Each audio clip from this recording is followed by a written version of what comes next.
Hickey sensing an opportunity here, wrestling forward for another score. Brute force. Wigglesworth seals the match for England.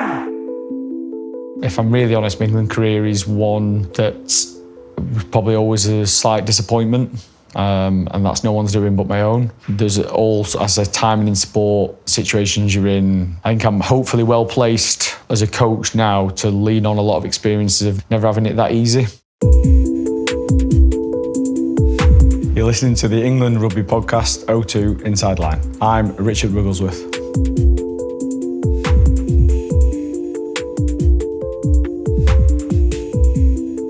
I'm Richard Wigglesworth. I am the senior assistant coach. My role is to bring out all the attacking talents we have in this team and put it on the test arena. The senior assistant part of my role is to help Steve as much as I can deliver the best programme for these talented group of players we can. Well, I think every coach that I've observed who has impact works incredibly hard. You have to have that work ethic, and you only get that if you absolutely love what you do. You get real joy from helping someone else achieve and someone else get better, and try and help as many people as you can along the way.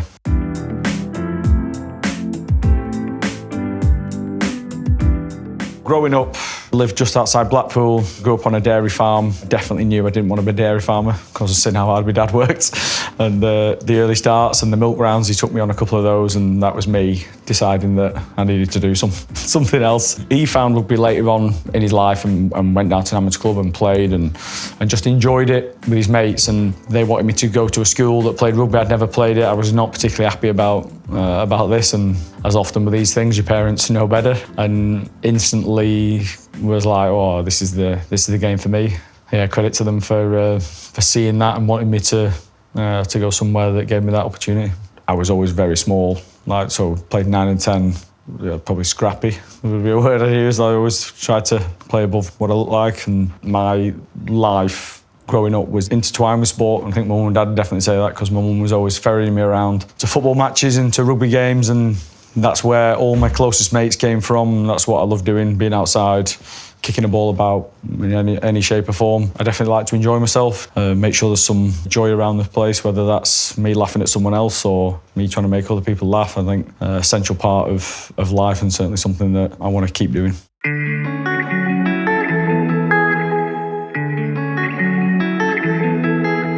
The work ethic that my dad instilled in me didn't come from this is what you have to do. This came from observing what he did and how he was. So my dad had a heart transplant 38 years ago. So they thought he had a severe indigestion. At one point, there's a guy who ran cross countries and loved being outdoors, thought he had severe indigestion, couldn't walk down the road without being out of breath. And then, it turned out to be a virus that was obviously pretty severe. And he got rushed from Blackpool down to London. Mum wasn't allowed in the ambulance because I didn't think he was going to make it, and there was a heart waiting for him. And it's something that I've probably not given enough thought because of the way he acts around it and doesn't want the fuss and the thing. So he'll love me talking around this to everyone, but it's a pretty unique and special thing that he's done for so long, and still works now. It's not a farm anymore, it's events and golf place that he's got that he had to diversify into, but I think without his work he'd be bored, so he's carried on working. All I've ever known is like a guy who got on with things, and so he showed me a great example of that growing up. My mum gave me a great example of fighting for everything you believe in, so I'm probably a bit of a blend of those two. Mum's a bit more outspoken of what she likes and doesn't like, and my dad's the work ethic guy that you look up to. We had to diversify because milk prices, and weren't a massive farm. So if you weren't a massive farm producing huge amounts of milk, then you had to find a different way of doing things. So Dad being my dad could have done something else with the land that didn't require him being really hands-on. So there's an events space there with some food and wedding venue at Staining Lodge, but my dad wanted wanted the pay and play golf course because he got to do the mowing and being involved in the design and graft and all the things. I don't think my mum was too happy about the amount of work that you go from dairy farming to something else. It's usually easier, but so that happened when I'd left home. I was 25, 26 when this all happened. So I was gone and into my career. But again, measure of what they're about, that they have to adapt it in your 50s and do something else.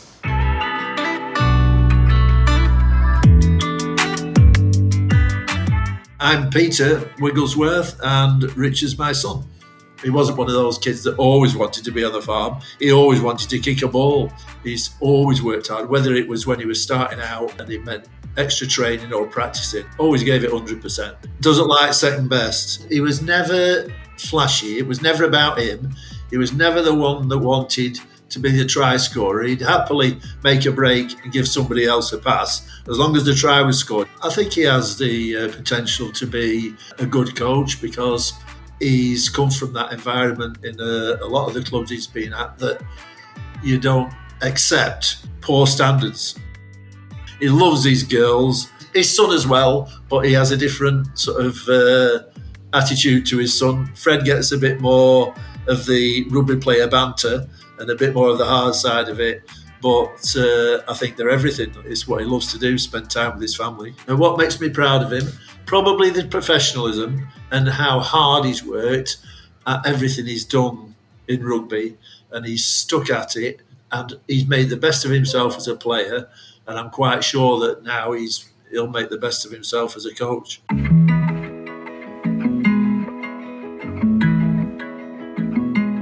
I got the opportunity straight out of school to sign for Sale. I was lucky from school, from Kirkham. There was, I think, 5 of us that signed at the same time out of school, and it's different how it is now, where talent ID'd and you are in the club's programme from potentially 14 to 16 and you know people. This was they made a call on you when you were 18 and I got given £5,000 and a room in a house and a 2-year deal, and I was happiest man around and lived with 4 of the lads in a 3-bed house. One of them was to sleep in the lounge, so I didn't draw the short straw, so I got a bedroom. It was class. It was just like everything that you wanted it to be.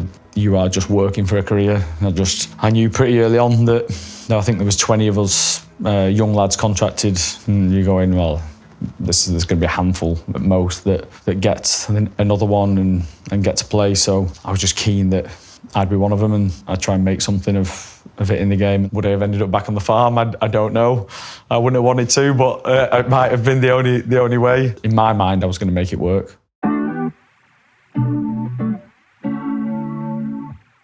So I moved from Sale to Saracens. Sale was my local club within an hour of where I grew up. It was where my best mates were, and wife had just had Matilda, our eldest, was 8 weeks old. So we were pregnant with the first. When I made the decision to go down to London, and Saracens weren't the team they became when I signed. They were in the first throes of trying to do that. But I went down to meet them. I met Brendan Venter, Edward Griffith, Andy Farrell, Mark McCall, Paul Gustard, Alex Sanderson, the coaching team, which have obviously all gone on to great things. It felt like I'm going to learn here. This is going to be good. They were really honest with me from the start around, there was another scrum half called Neil de Kock. He's like, you two are going to both play. My question, well, what if I play better? And they went, well, what if he plays better? And it was, you're both going to play. It just felt like a great fit. And I thought that I was going to have to go and see Lyndsey and the wife and go try and convince her. But I wasn't allowed to go and see the club without her coming with me. So while I'm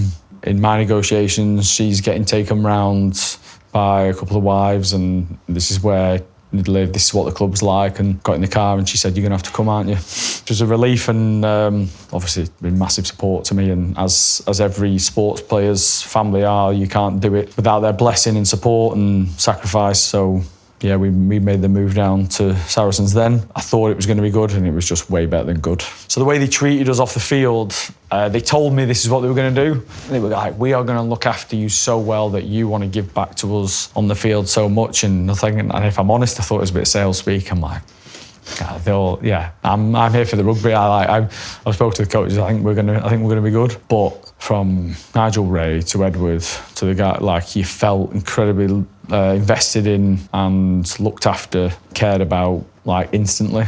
And they've done stuff for me and my family, looked after us in ways that I will always remember. So I just got the best of both. I got these players that were trying to make a club great, and I got a club that was really willing to look after you. And I got to play with some top players and make them relationships and forge them for the next 10 years. And yeah, I absolutely loved it. I think your experiences throughout your career, well, in your life, will always really influence you from a coaching point of view. In the same way, even my Sale days did when I was younger, to my Saracens, to the Leicester time, I do think it will have influenced me. I will have been a challenge to coach at times, but it always came from a place I just wanted to win, and I wanted to play as well as I can, and, as I said, get everything out of that one chance of a career that I'd always wanted. You get one chance and try to put everything into that. And the ball is set up and there's the offload inside. And Richard Wigglesworth gets Saracens onto the scoreboard almost immediately in this second half. My name's Chandler Cunningham-South and I play for Harlequins in England. I describe Richard Wigglesworth as a coach as someone I feel confident to go and speak to. If I have like a problem or there's something in a play that I don't know, I'll go speak to him and he'll give me the answer straight away. He's not going to be like shooting back at me, why don't you know your role? He's very calm. He knows what he's doing for sure. Here comes Wigglesworth, seals the match for England. Vinicolo congratulates Richard Wigglesworth because the scrum half has scored the try that has won the game for England.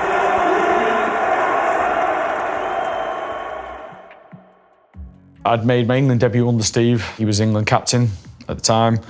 And then I came to Saracens and he was Saracens captain. First of all, he was exceptional captain. I'd never been in a team with a guy who considered his captaincy so much, of how deliberate his words were, and then his actions. He was the first in the club, incredibly professional, set an example of what was required. Steve led that team to Premiership title. I think one of my regrets from Saracens is we lost European and Premiership final in the same year, and we've been through a couple of years of missing out on stuff closely, and that team getting experience. And they were Steve's two last games. He played, he'd hate me saying this, but he played with a torn shoulder a few weeks leading up to those finals and played, and we just didn't give him the send-off that everything he'd put in and how he'd helped set that club up for future success. He didn't get that final moment of, lifting the trophy, but he was a massive part of what we did, particularly on the field, of the standards that he set.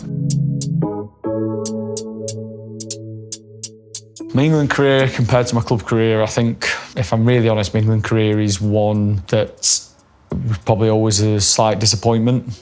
And that's no one's doing but my own. There's all, as I said, timing in sport, situations you're in. I think I'm hopefully well placed as a coach now to lean on a lot of experiences of never having it that easy. I think I got 33 caps over a 12-year period, but was in and around that squad, a lot of that time, just outside, getting in, being dropped. I'm acutely aware of how big it is to play for England and how good that is. And that is, and don't get me wrong, I'm so proud to have done it the times I did and loved it. But that's why professional sport at the sharpest end is tough. Everyone thinks, it's great. It's great if you've produced time and time again and part of a winning team. But in sport, that's rare. Equally, those experiences are now things that I will lean on as a coach to be able to have that empathy with players in similar positions. Coaching is the complete opposite, but the same in terms of my thought process. So the goals are around everyone else.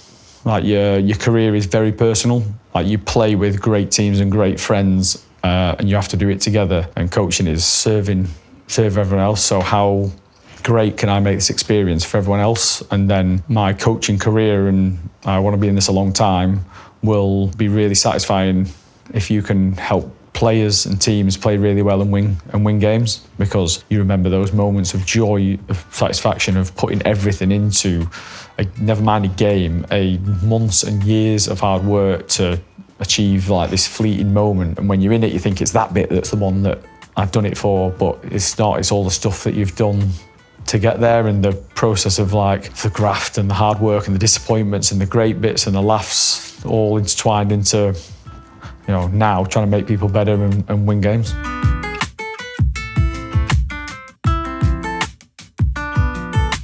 And from Sale, I knew I wanted to coach. I was often frustrated, wanted things done really well, but I had no idea what was good and what wasn't. I just knew that's what I wanted from a coaching team and an environment. Saracens, one of the great things they did is they made us do personal development. Guys are going on uni courses, and some guys are going on bricklaying courses, some guys are going and doing work experience in the city and all this sort of stuff. I'm like, I want to coach. So I'm going to watch you guys and I'm going to go on coaching courses, and then did all little different things around that for the first couple of years of there. And then my early 30s, I need to get some experience. My first experience was Harrow School. I knew someone there. So I got to help coach their first team with a guy called Joe Ansborough, who played for Scotland and Northampton, played a couple of years, which was great. And then I knew I wanted to coach the men's game at the highest level. I got someone to email for me.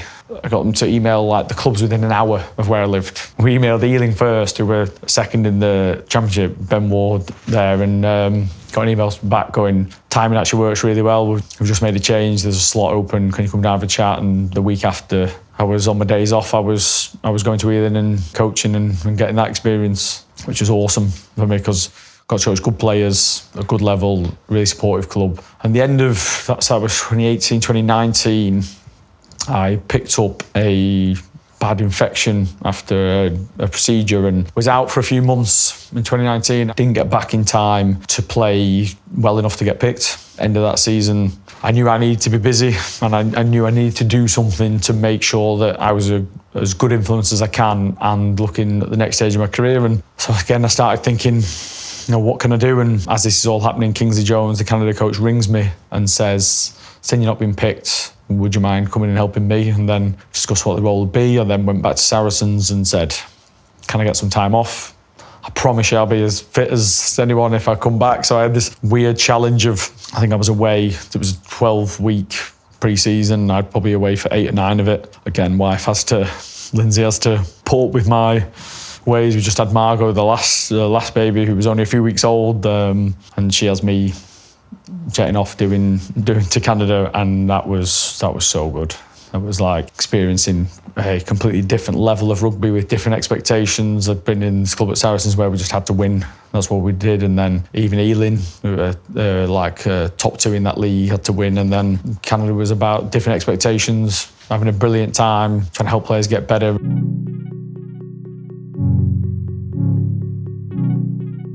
I'm Lyndsey Wigglesworth, Richard's wife. Yeah, we met at school when we were 17 and I've stuck it out till now. I sort of started out going and watching him play for Sale Academy and then like England under 18s and 20s and then England A and then England and now coaching England. It's been quite nice to see it all evolve. Richard is he's a good husband, good dad. He's not a good cleaner or cook. He deals with the rugby and sort of playing with the children, and they're all avid supporters of him and the teams that whoever he's with, really, they'll be their number one fans. Freddie in particular is mad on rugby. He plays for a team called Trafford Schools, and Richard had just got back from the summer tour, and he went and he did a coaching session with them. And Freddie got back and he said, actually, Mum, Dad's quite good. And I thought, oh, is he? Oh, really? We didn't know. Funny, it's different with England because he's away for blocks. So when he's not in one of the camps, he's probably around more. But then Margot loves it when he's away because she sleeps in my bed. So she's sort of like, everyone else is counting down the days till he comes back, and she's counting down to the days that she has to go back in her own bed. I'm so proud of Richard because he's always set targets for himself and he's achieved a lot of them, and he never thinks, right, well, that's it, I'm done now. He'll set a new target. He loves rugby. He lives and breathes rugby. He's so hardworking. He's so determined. He just wants to win. He won't give up.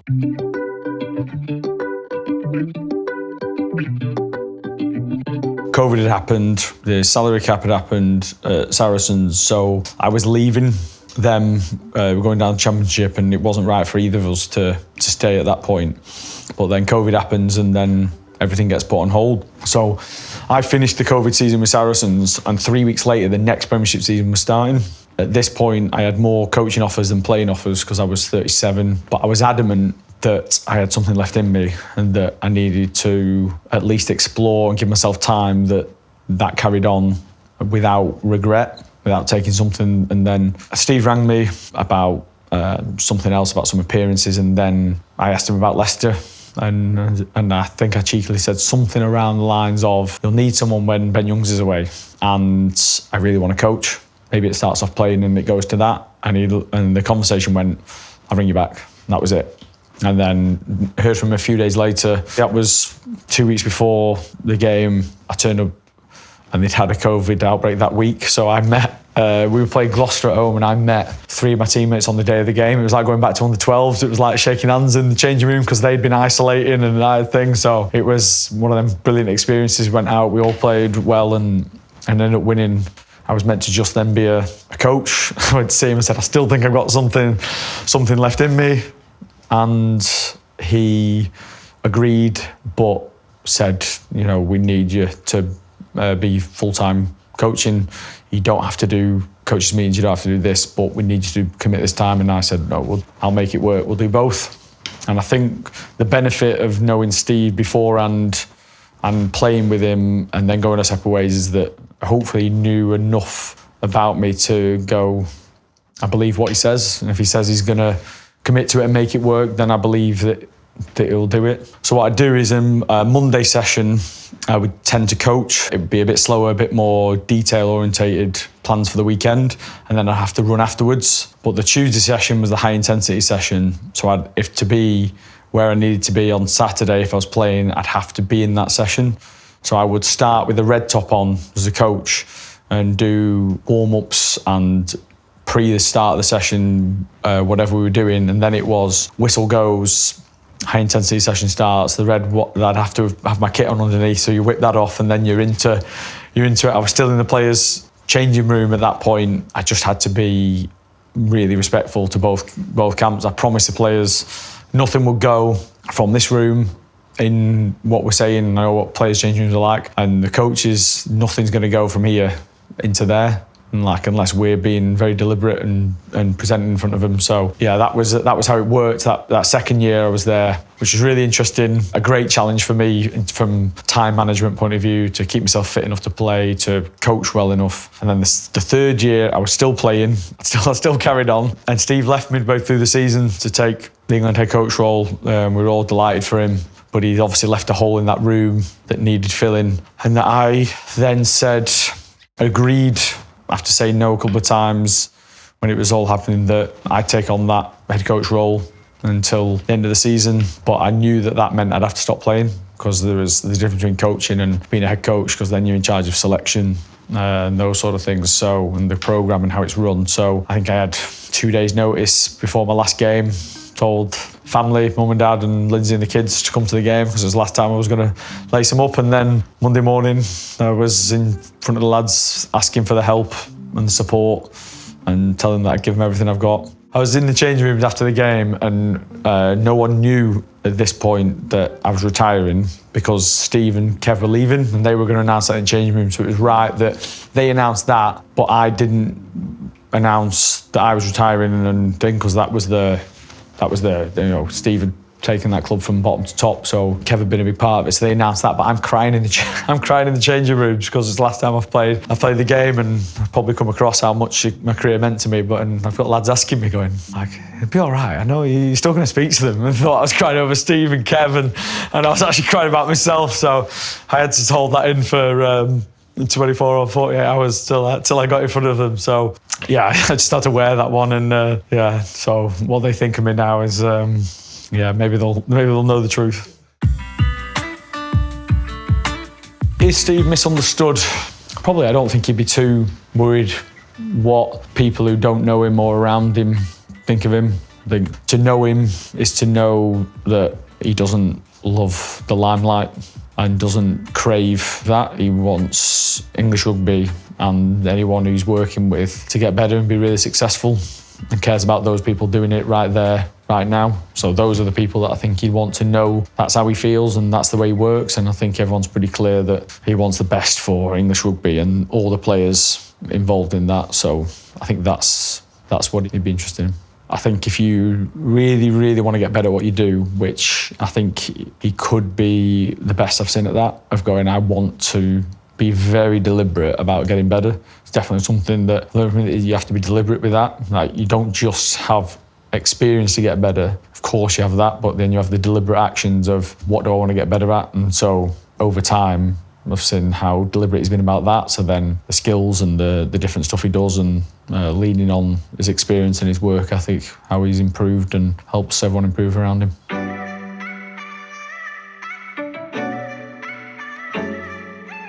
The family play a massive role in everyone's life, keeping me grounded, making sure that that's just the most important thing by a country mile. Like the time spent with them, because this job is demanding in a brilliant way. I've got 2 girls and a boy. I've got Matilda, Freddie and Margot, who are 14, 13 and 5. So I've got the 5-year-old who's the boss of everyone. So we're all grounded by Margot and what she wants at any one time. And my boy's rugby mad. And my eldest looks after them too, and as good a girl as you'll ever meet. But my boy rang me last night, Freddie, how are you going? Well, what's he look like? What's it like? He's just mad into it. So I get to speak the rugby with Freddie now, and get the girl time with Lyndsey and the girls and what they're up to. So it's just the most important thing by a mile.